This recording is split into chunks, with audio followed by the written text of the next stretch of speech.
Our first panelist is Adrian Jenner. Adrian's the Director of Technology at Gravity Media and held that position in the company's previous incarnation of Gearhouse Broadcast. He's also held roles at Globecast Australia and Sky in the UK. Next is Ophir Zardok Shema. Ophir is Head of Sports Business Development at LiveU, the developer of live streaming solutions, and the sponsor of today's webinar, so we thank them. He also serves as a venue director and football operations specialist for UEFA, so maybe he'd like to take some questions on that at the end. He also holds master's degrees in sports management. And our final panelist is Chris Dredge. He is the Managing Director of Australasian technology solutions provider Pacific Live Media, which he launched in 2015. Chris has over 25 years experience in the media technology arena. So thank you for tuning in. And I guess we'll start with Adrian. Adrian, it's been a big year, obviously, for everybody. How's it affected Gravity Media and your operations? And I guess comparing that with the way you guys were working previously. Thanks for having us. Well, it's been affected us globally. Being a global company, we've got knock-on effects from how COVID has hit different countries harder in other places than others. We also do a lot of international events as well, so we rely on a lot of international travel for our both technical crews, but also the participants in the events that we are actually running. So we've kept ourselves busy here domestically with things like supercars, who run a very compressed calendar, and we've worked because a lot of those events have to be done on site, obviously at racetracks. You're still working in confined spaces like OB trucks. So we've had to learn to deal with those kind of environments and through COVID plans and make those spaces safe and still usable. Light entertainment, we've had a couple of high profile issues with COVID in a couple of the shows that we've worked on, where whole shows have been shut down or the production has to be relocated at last minute. So some trying times there, but we've managed to negotiate around most of those events. With events and conferences not happening, a lot of those guys who traditionally wouldn't have looked to us for solutions, we've helped them a lot with finding adequate alternatives to give events and conferences onto platforms so they can keep going. In a world that's flooded with webinars, it's hard to try and get their focused webinars, not like this one, of course, but during this COVID period, everyone has been throwing out webinars, and trying to get people's eyeballs on them is quite difficult. And lastly, I guess we've got the Grand Slams that we've been doing around the world with tennis. We had US Open, which is a really good example of one of the first big events to kick off during the height of COVID, where we had a couple of exposures to COVID on site. It was learning that process of shut down, clean, reopen as quick as possible, and just get on with the event. Okay, with that experience at the US Open, is that something you've been applying locally? Lessons we've learned there with utilizing less crew, distancing, using some remote techniques within a traditional production, such as where we normally had man cameras or particular manned equipment near a talent, or just be able to separate people. Also utilizing that crew differently in dual rolling, where they've got to be in a certain environment, or just the ramping up and ramping down of facilities to cater for a much restricted production. Okay, when you said remote techniques, what are you looking at there? So in the particular examples that we can speak to would be utilizing remote cameras, where we traditionally wouldn't, or productions wouldn't have allowed that kind of level of production. We found a lot of production companies and clients getting a lot more comfortable with using technology down the stack a little lower than they'd usually have, just because they're desperate for content and any way of giving the engagement that we had previously with a traditional high-end production that we can try and do with some different technologies. Okay, so they're not they're okay with it not being 4K. Yes, we're definitely okay with it not being 4K. I guess on the subject of contribution and distribution, what role has bonded cellular played for you guys? So we've been playing with bonded cellular stuff for quite some time in our Tier B, Tier C sports that we've done. A good example for you would be golf.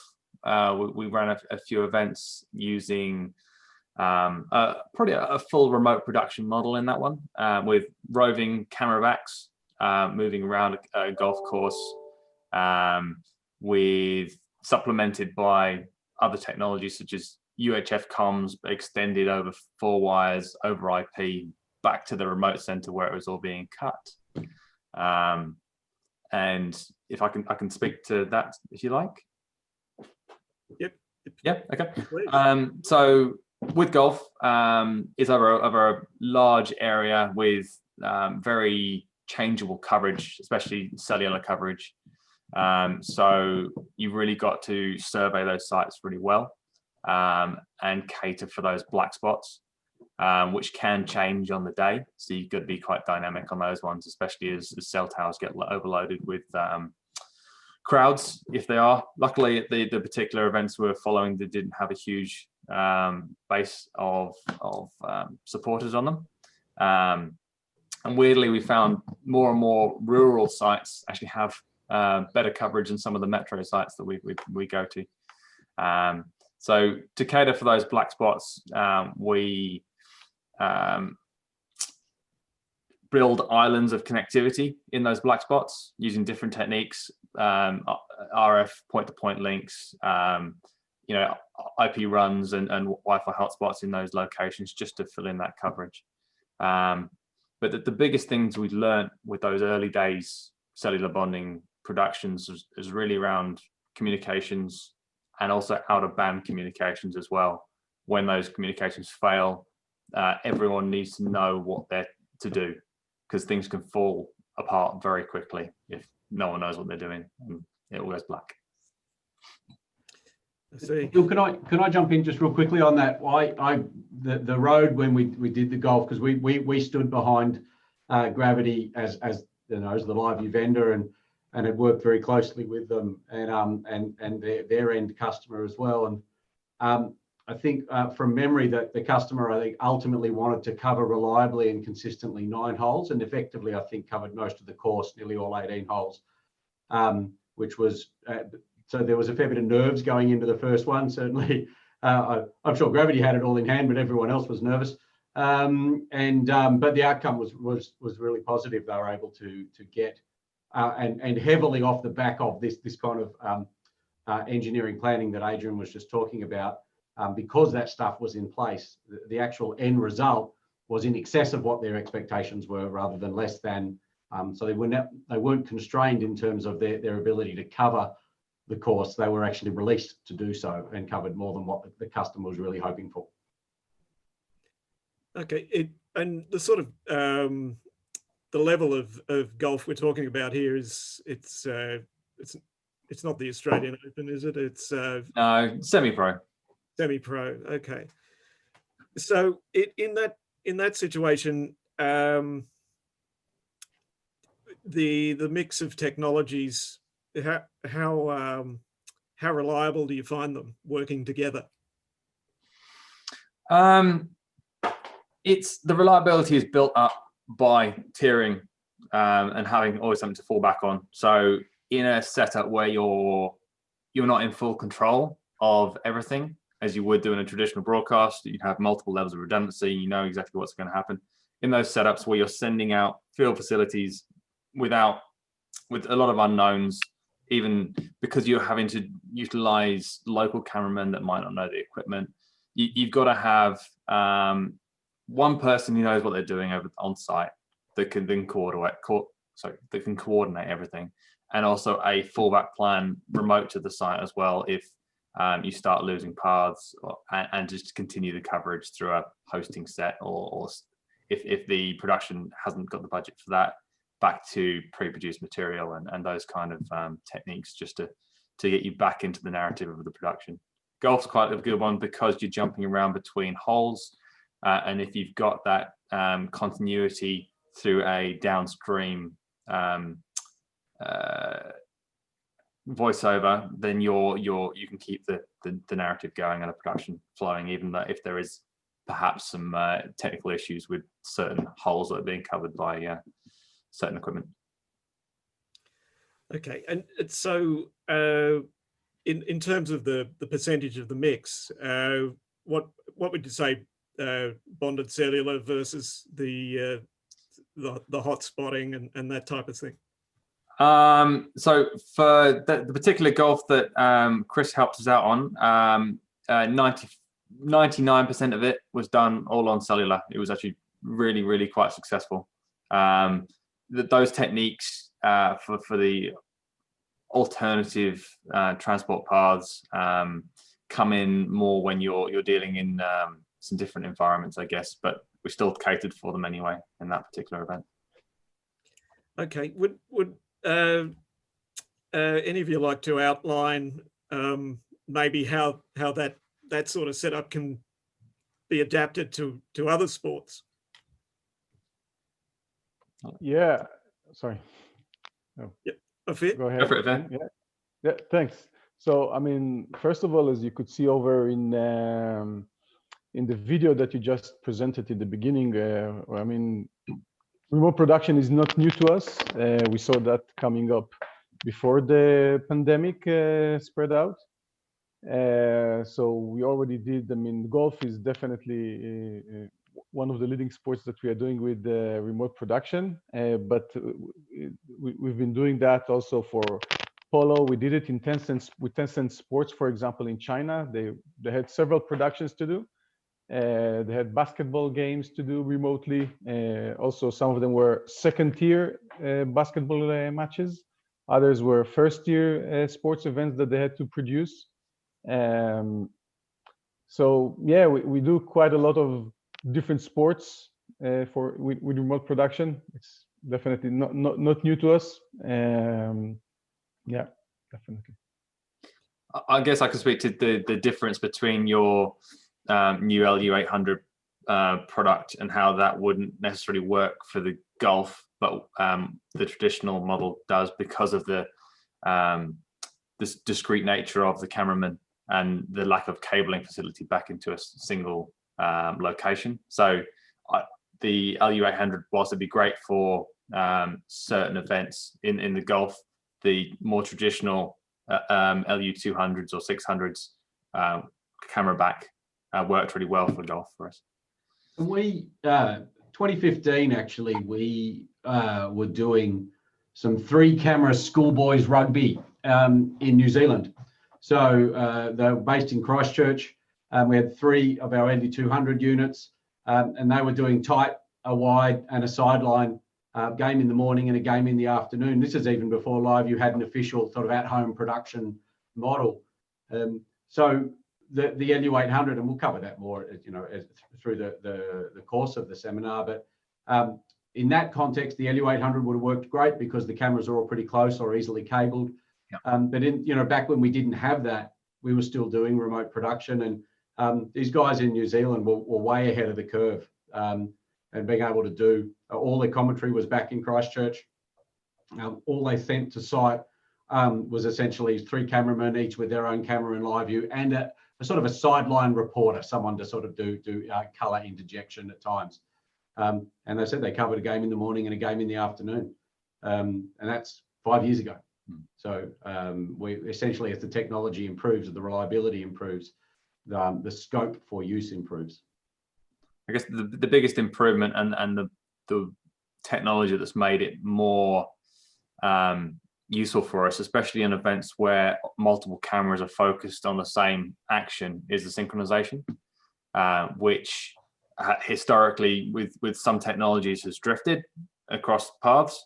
Where we use the LiveU gear, we had probably 90% of the event stayed bang in sync, and just a power cycle on one unit brought us back in line for synchronization. I believe that's been improved with your LU800 model. Okay, I guess either Chris or Ophir, if you'd like to, can you spell out the difference for us between the 600 and the 800? And because in our, I guess, pre-webinar discussions, you were talking about an evolution from contribution to production. Absolutely, I'll jump in on that one, Phil. So this is my bit, right? This is the bit where I get to talk. Like, this has actually been the fascinating part of the journey in bonded cellular, and as a journey that I've been riding from day one. I introduced LiveU into Australia in 2010, and we're a single channel device, and we were up until recently. And so we went from being essentially a news device, then we were very quickly into live streaming at the same time. In fact, the first customer in Australia was a live streaming customer rather than a news. It was just soon after that Fox Sports jumped on board. And so for a long time, we've been a contribution technology that was nuanced to work in a production environment. So when we talk about the Golf and we talk about what Gravity is well set up to do with multiple LiveU transmitters, they actually started using LiveU for sports contribution for Tier B and Tier C sports. I think it was the cricket, wasn't it? So, you know, the second tier cricket, it was all delivered to their destination over LiveU at a much more affordable rate than doing it over sort of any of the technologies at the time, and a cost that was consistent with the nature of the content. So the technology has always been there and always done its job, but then we've nuanced it into that multi-camera, and we nuanced it into having that synchronization and improving that synchronization. The LU800 is the first major evolution from a technology that's been nuanced to work in an environment to a device built for a new environment. So in a single channel mode, an LU800 is an improved encoder over our flagship, the LU600. But that's not its reason for living in many ways. And it'll do single channel all day. But the beauty of this unit is when you slip it into 2 or 4 channel mode and you bring all the cameras back. And so technologies that have been developing, like the two-way communications instead of simplex IFB, the return video, these are all things that have been under development, that have been deployed on the single channel devices, but they're all brought together in the LU800 as a device that is fundamentally designed for a multi-camera remote production where the bulk of your staff are not on site, but they are back at your production facility. And so this is our first generation of the revolution of what was a revolution 10 years ago. So that's become normal now. Single camera over bonded cellular. Now we're pretty good at that. We've been doing it for a while. But this whole new LU800 thing is where we go from being like, let's nuance the technology, but let's now develop a product that is intentionally designed to make what you need to achieve more affordable, easier, just as reliable. But we're adding that multi-camera and the bidirectional comms and the return video and the IP pass-through, all of those things, so you can actually do a great job, but do it at a lower price point, but maintain your quality and your resiliency. So back to you, Adrian, not to put you on the spot or get you to give away top secret plans or anything, but how do you see the future of what you're doing unfolding in this, pandemic environment, and how's that going to influence your technology choices? I suppose sticking with the theme of this call, in a world where Zoom calls have become an acceptable format for two ways on primetime productions, news, and etc. A lot more than they ever were. When you see a Zoom call on ABC, you know that you can use it elsewhere.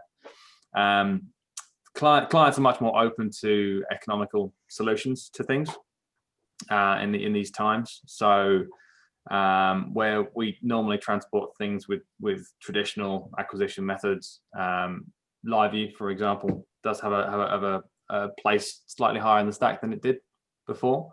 And we're just going into the summer of cricket, as Chris mentioned there, and they'll be again used as our main and backup paths out of those venues. But where we've had a lot of I talk about the technology stack on where different clients are comfortable in using. There's a number of technologies that we've been deploying during this period. LiveU is definitely a strong one of them, where cellular bonding has really got to be critical to the event. We also use some open standards equipment as well, which a lot of clients are actually requesting to integrate directly into their platforms. We've also found that during this period of downtime for a lot of manufacturers, there's been a lot of thought and effort from those companies where they're not making sales and their teams aren't out there engineering or building the equipment. They're in the dev mode, and there's lots of R&D going on, and there's the massive flip of the roadmaps of these companies targeted to remote production, distributed production, and just the focus has shifted because they can see that this is the way it's going to be for a little while yet. And there's a lot of new toys out there that perhaps we wouldn't have ever looked at before. Previously, having think that they're just sort of pro AV or you know, a tier that clients wouldn't appreciate, that we are actually be able to incorporate now. A lot of it's client driven with the technology choices, but integrating them into a traditional broadcast isn't necessarily the easiest thing in the world. When a client comes up with an idea of incorporating 90 Zoom calls into a production, each with an individual IFB, each with individual returns, trying to integrate that into a SDI or IP workflow is quite a head scratcher. And that's the sort of the smart source that we've sort of learned over this period of a bit of tech that we would never normally have touched, integrating it with some new stuff that we've developed. Okay, so I guess you mentioned R&D there. Ophir, with LiveU, have you guys been using, is there anything that you've been working on during this period which will bear fruit down the track, or have you guys you've just been in the right place at the right time? Yeah, I think that saying that we've been in the right place and the right time is kind of, you know, just saying something that comes out of luck, but we planned everything. I mean, we didn't plan the pandemic, of course, but we definitely planned that.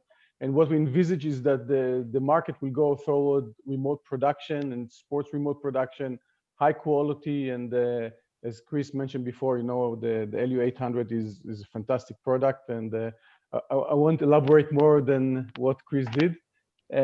We definitely were working quite a lot on the LU800, and luckily, again, it came out on the right timing for us.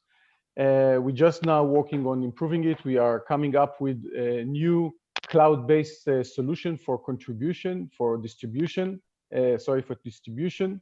So now we also see that part as part of our solutions, that doing the acquisition, the management, and then also the distribution part. So we have the Matrix, which is a content distribution platform over IP. Yeah, I mean, we've been constantly working on, the pandemic didn't change much for us. Okay. Look, I've just got a quick question, which I think is relevant at this point, from Andy Gersh. And he's asking, when will the second 4W be available on the LU800? The second comms channel is what he's referring to. Yeah. I think that's a question for, I'll need to clarify with R&D, Andy. If I recall, it's the version 9 release. So I believe that's early next year is the target for that sort of late Q1, early Q2. Ophir, Yeah. That sounds roughly right. Indeed. Yeah, exactly. Okay. Now, end of Q1, yeah. Yeah. Now, Adrian, you did mention the cricket. It is a subject close to all our hearts. For those of us who don't get sandpaper down from the hardware store, what can you tell us about what you're doing with the cricket this year? So it's a bit of an evolution of what we've been doing over the past few years. We've got different. So we built a sort of tier B, tier C production facility specifically for these kinds of events that don't require separate tender vehicles for grips for your additional equipment. So they're a much more compact vehicle that can be deployed quickly and has a much lower crew count required for it and rig time. So we use those vehicles and produce the cricket on site as a semi-fully produced product, which then gets transported via 2 LiveUs, the main and the backup, into a cloud platform where there's an overlay of automated graphics that get placed over the top. It's a tidy little production that's very varied because of the types of venues that we go to, being tiny ovals in what to some quite larger ones that have nicer facilities, cabling infrastructure and connectivity.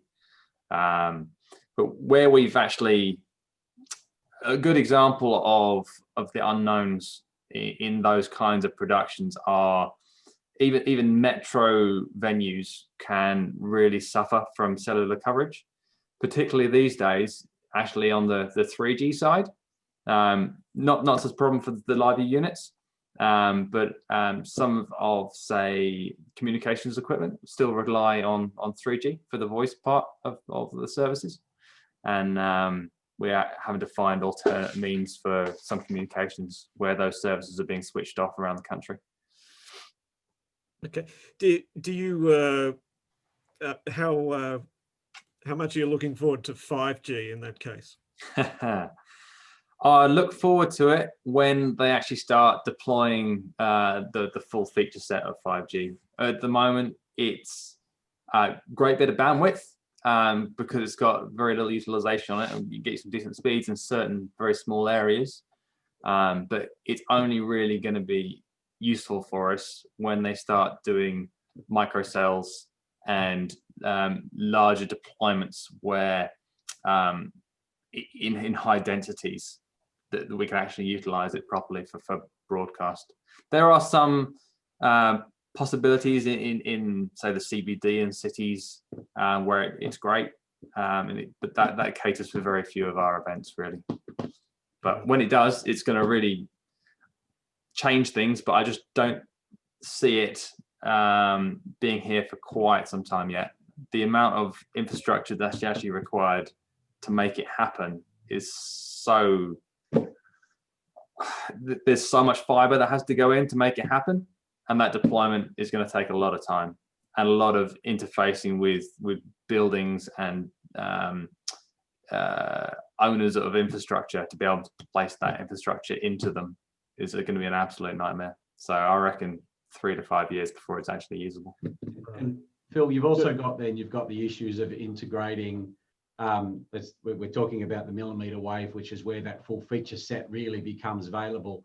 The current 5G, the best advantage for us, that is where we require an upload in 5G, is the lack of utilization on the frequency when we're uploading in the 5G frequency. Once we move to millimeter wave, the modem in our RF infrastructure is radically different to what we've been using for the last, and frequency set that we've been using for the last, since cellular was born. We've always stayed within a certain manageable RF set. Even with mid-band 5G, we're moving a bit outside of that, and that's had some impact on certainly from a production point of view, so from a product point of view, the nature of the RF infrastructure, because better RF means better throughput. Millimeter wave changes that, not like on an order of magnitude, substantially more complex. So while the feature set will be fantastic and the network slicing that we've been promised will be fantastic, we don't know what that's going to look like yet, because we don't have modems that are fundamentally going to fit inside portable units that will cover millimeter wave, or antennas that can do that yet. And so I'm 100% with Adrian. I think his assessment is bang on. It's a ways off. In a mass deployment, yeah, we'll probably have some great trial sites, and I see some Telstra representatives attending this. I look forward to working with you to play with those, but I think it'll be quite some time before we see 5G, its full feature set, as a viable day-to-day off-the-shelf product that we can utilize in the nature of our cellular bonding. Yeah, we hope that there'll be some small rollouts in the primary broadcast locations, and then as Chris says, with the slicing or channel prioritization of traffic, with certain levels, can then supersede the masses and allow production utilization of that spectrum. Okay. Yeah, I think that just a quick one on the 5G. Yeah, I mean, we see these challenges with regards to deployment of the network. Having said that, I mean, LiveU developed the LU800, bottom up to support 5G. We already have a good few use cases with 5G. For instance, in South Korea, with the elections, the entire coverage was done with, over 5G with the LU800. We have some good cooperation in Japan that we cannot unveil yet, but it's already been tested and it's been working quite successfully there. So, yeah, I mean, in terms of the LU800 and 5G, we see great fit there. Sorry. Okay. Look, I've got a question here for Adrian. When do you think that Tier A productions will be completely covered in the cloud and not touch SDI? Not touch SDI and in the cloud, I guess, are quite different things. There's the IP transition, which is fully underway, and having IP as the backbone of the production layer is well underway, and can be done more and more economically every day. In the cloud, quite a different thing. The flexibility of the amount of production crew that have to be involved in the workflow on your high level events, where you've got monitoring that needs to be done in stadium, out of stadium, the synchronization of all of those feeds, the audio distribution, everything becomes incredibly hard when you're having to bounce it up to the cloud and down again for those island sites at that level. Bring it down a tier where you can reduce some of that flexibility and on-site client requests to a fixed, more limited production, then yes, it's very doable. But Tier A, I'm not sure, I want to say ever get there, but not for some time. Yeah, sorry.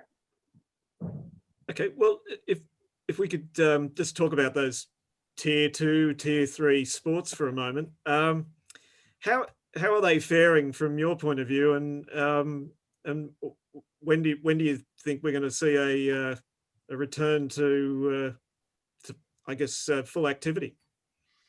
So from our experience, it's really learning to deal with the legislation and situation as it is in state by state.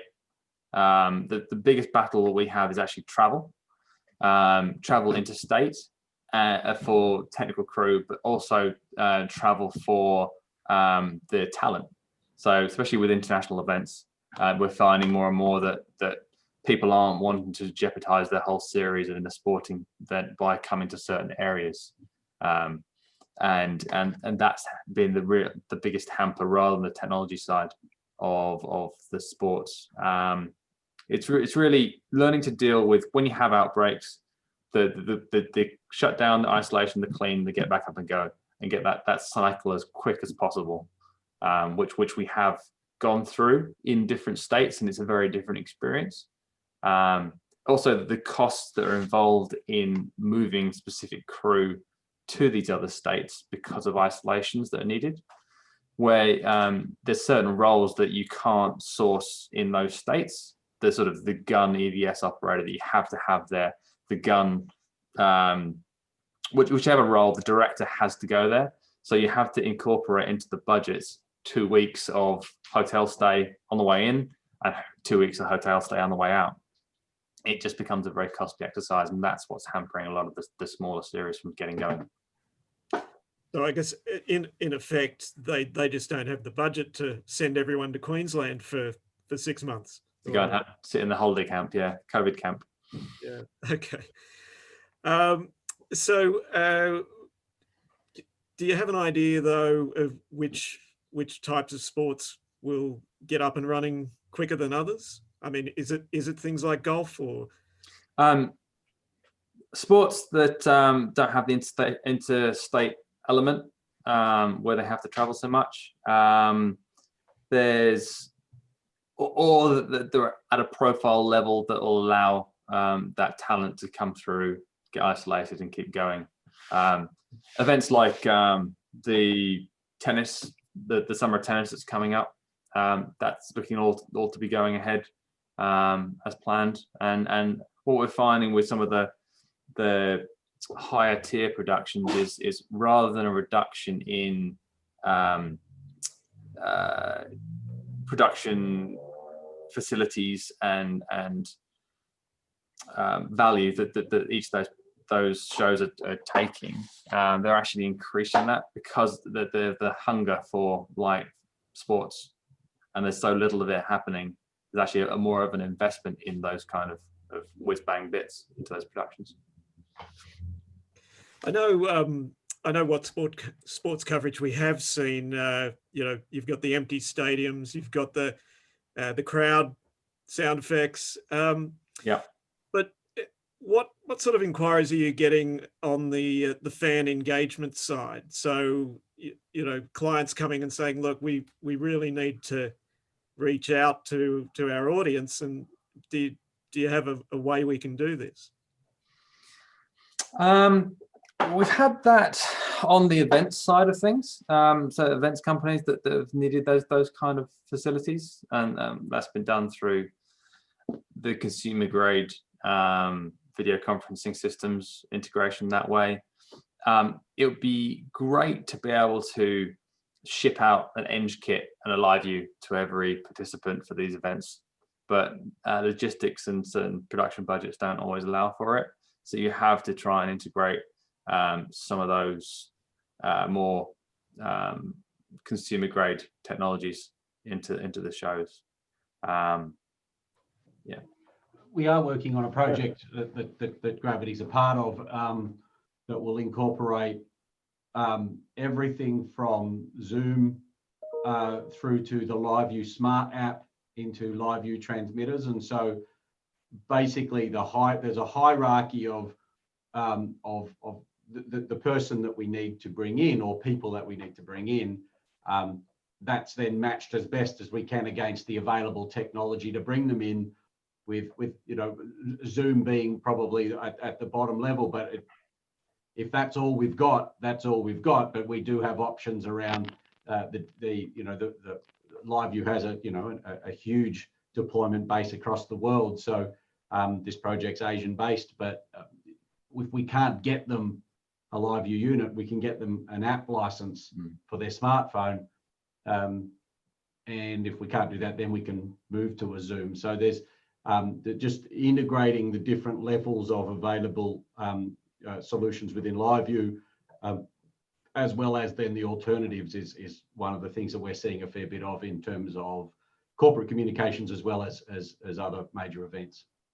Yeah, if I may add to that, I mean, what we currently see is because, of course, fans cannot get to the stadium, and the production companies, also the right holders, the sports organization, trying to get better coverage of the event in terms of providing more camera angles that were not done before, just to bring the fans closer to the stadium, closer to the venues. I mean, we've been doing that before, but now we see higher usage of that. So for example, in the past it was like all the team arrivals to the venue, and now it's even getting into the point where they take the bus, traveling from the hotel to the venue, having a cameraman on the bus, use of drones in a very kind of creative way.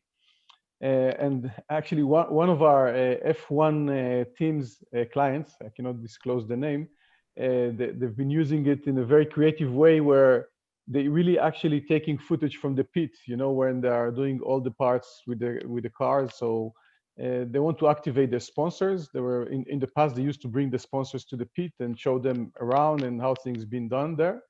And now what they've been doing, they just put a cameraman, from the team with the LiveU unit, and they bring them into a kind of a corporate launch elsewhere completely and give them this feeling of being close to the action. So we see that quite a lot. And now, a lot of the production companies being really creative to bring the actions to the fans in a more creative way. Okay. Ophir, I guess, we've been talking about mostly the Australian experience where I guess the state of the pandemic is very much different to other territories like Europe, for instance.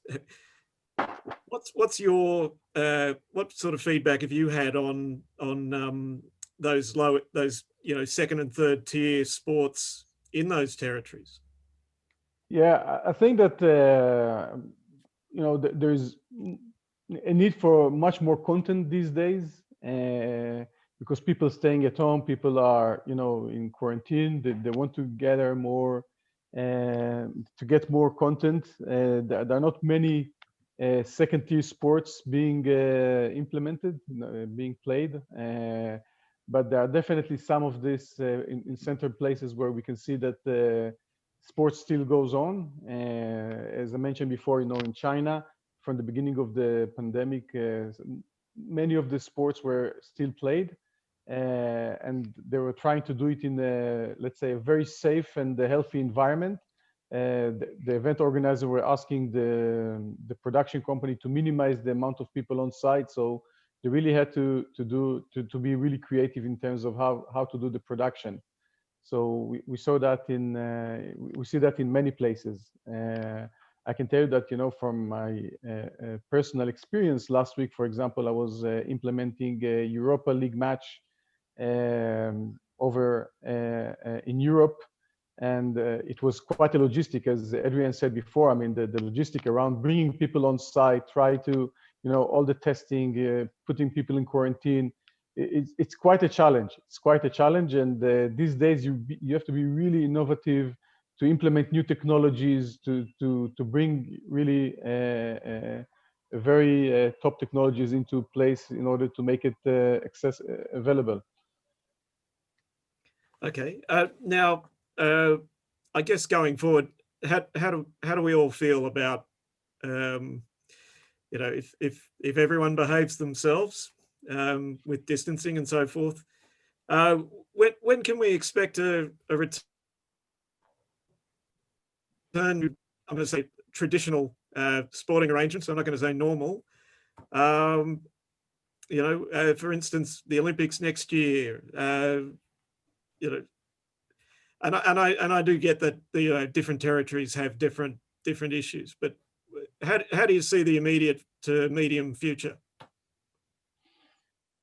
Yeah, my view, as I mentioned, I mean, last week I was I was working for a Europa League match for UEFA, and I think that we have to learn to live beside, you know, the pandemic. It looks like it's here to stay, unfortunately, until there will be found a certain vaccine or, you know, something to protect us from that. But you know, you cannot put everything on hold forever, and there are ways now to, you know, to produce events, to do that.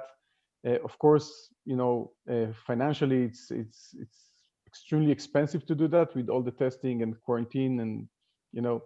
But governments have to learn how to let the organizers to implement it. The organizers have to learn how to do that in a very cost-effective, innovative way. So my view is that it's definitely, you know, sports is coming back. It will return, and we will continue to play sport in a different way, of course. So yeah. And what's your take on that, Adrian? As I said, domestically, it's a state by state.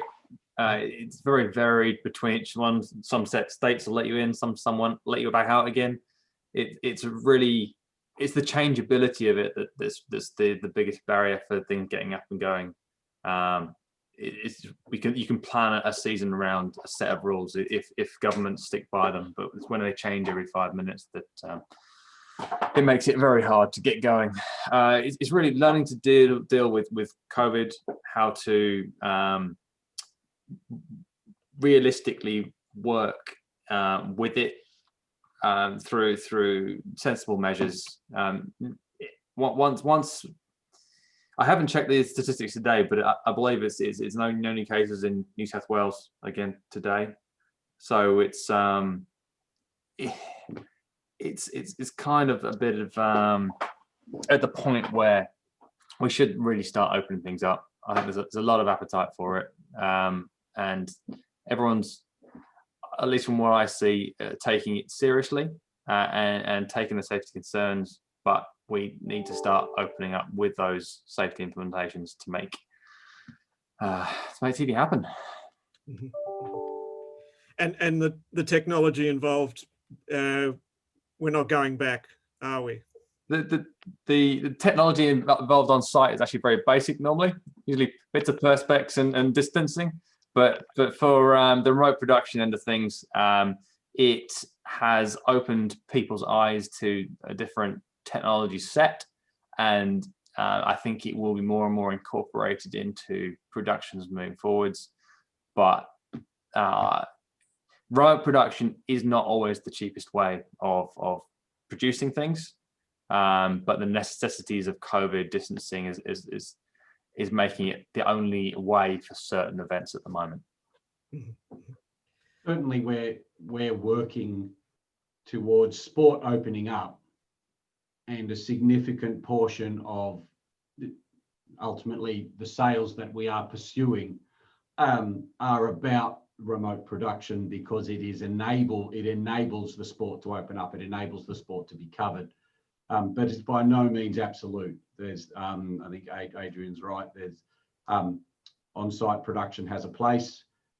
Fortunately, we cover that with our contribution style technology, but the sports that we're working with, or the production companies that we're working with, more things are on the table in terms of how will we do this, than just, oh no, we have to go remote now. There's just more options on the table. We were going here anyway. As Ophir said earlier, the LU 800 wasn't an accident that happened because of COVID. It's been in chain for 2 years to fill a need that we were already doing with the single channel devices. So we were going down this path. COVID's changed the perspective and probably helped the industry be much more aware of the opportunity around remote. But like all things, you got to put the right tool in the right place. So that many of the conversations we have from a product, like a technology deployment level, are around just that. What's the right way to do this and stay within guidelines and stay within budgets and stay within technology outcomes and quality outcomes. And that's just a part of the process of a new technology and a new methodology sort of rolling through. Okay. Now, it doesn't seem like we've got any other questions. We can wait a little while, but while we're waiting, did you guys have any final thoughts? I guess just on the remote production side of things and the common misconception around it, it's the cost saving nature of going remote. It's the savings when you do the sums are in the travel and accommodation. Those really add up for a large production. But in some cases, cross-purposing crew as well can also make a saving for an event where you've got back-to-back schedules, but those are very limited scenarios where that can happen. Those savings that are gained from that travel and accommodation are often offset as well with the cost of connectivity, the transport equipment. There is a sweet spot in the stack. You go to the low end, and it's easy to get locals and their own kit and produce on site, and then you just have a link out. And then you go to the high end, you have to deal with the 4 Cs, which is your compression, your communication, connectivity, and the complexity of a full high-end remote production, which can have its own barrier as well, making it a costly process for events that aren't highly repeatable. So there's a balance, and there's a spot in the middle where it's very useful set of tech, but there's the cost savings of it sometimes aren't necessarily always there. Okay. All right. Well, look, it doesn't appear we've got any further questions. So I guess with that, I'd like to thank you all for logging on. So Adrian Jenner of Gravity Media, Ophir Zardok of LiveU, and Chris Dredge of Pacific Live Media. Thanks for taking part in today's webinar. It will be available on demand afterwards. Oh, wait. No, we've got a compliment. Andy Lyle, who some of you might know, says, thanks all, great webinar. So I guess on that note, we'll leave it. And thanks to LiveU, thanks to you, Adrian, and we'll see you at the next one.